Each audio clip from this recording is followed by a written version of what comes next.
മറ്റൊരു മനോഹരമായിട്ടുള്ള ബെഡ്റൂമിലേക്കാണ് നമ്മൾ എത്തിയിട്ടുള്ളത്. ഈ വീടിൽ ഓരോ ബെഡ്റൂമും ഓരോ റീലായിട്ട് കണ്ടുന്നത് അത്രത്തോളം കാണാനുണ്ട്. നല്ല ഭംഗിയായിട്ടുള്ള കുഷ്യൻസ് ഒക്കെ കൊടുത്തിട്ട് ബാക്കിൽ നല്ല ഭംഗിയായിട്ട് ചെയ്തിട്ടുള്ള ഒരു അഡ്രസ് ആണ് കൊടുത്തിട്ടുള്ളത്.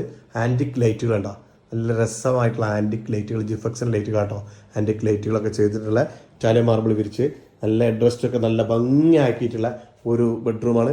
ഞാൻ നേരത്തെ പറഞ്ഞ പോലെ ഇതിൻ്റെ വാർഡ്രോബ്സിനൊക്കെ സ്ലൈഡിംഗ് ഡോറിൻ്റെ ആ ചാനൽ കൊടുത്തിട്ടുള്ളത്, റോസ് ഗോൾഡ് കൊടുത്തിട്ടുള്ളത്. ഇവിടെ ബാത്റൂം അറ്റാച്ച്ഡ് ആണ്. ഇവിടെ സോണ ബാത്താണ് കേട്ടോ. ഇവിടെ സോണ ബാത്തിന് പ്രത്യേകത വുഡിൽ ചെയ്തായിരിക്കും. സ്റ്റീം നമ്മൾ നേരത്തെ കണ്ടു. ഇത് സോണ ബാത്താണ്. ഇത് നല്ല ഭംഗിയായിട്ട് ഇവിടെ ഇരുന്ന് സോണ പിടിക്കാൻ പറ്റും. ചൂട് പിടിക്കാനൊക്കെ നല്ല ഭംഗിയായിട്ട് ഇരുന്ന് കളിക്കാൻ പറ്റുന്ന രീതിയിൽ കളിയൊക്കെ കഴിഞ്ഞ് വന്നാൽ ഇരിക്കാൻ പറ്റുന്നതാണ്. ഇടയ്ക്ക് മാസത്തിലൊരട്ടെങ്കിലൊക്കെ സോണ ബാത്ത് ചെയ്യുന്നതും സ്റ്റീം ബാത്ത് ചെയ്യുന്നതൊക്കെ നല്ലതാണ്. അതുമാത്രമല്ല ഇവിടെ നല്ലതാണ്. നമ്മൾ 5 സ്റ്റാർ ഹോട്ടലിൽ പോയാൽ മാത്രമേ നമുക്ക് സാധാരണ ഉണ്ടാവും, എല്ലാ വീട്ടിലും ഉണ്ടാവില്ല. ഇവിടെ നല്ല വുഡൻ സ്ട്രിപ്പ് കൊടുത്തിട്ടുണ്ട്. സോണ ബാത്ത് കഴിഞ്ഞ് വരുമ്പോൾ ആ സോണ ബാത്ത് ഒരു വുഡാണ്, ഒരു പ്രത്യേക വുഡാണ് ഈ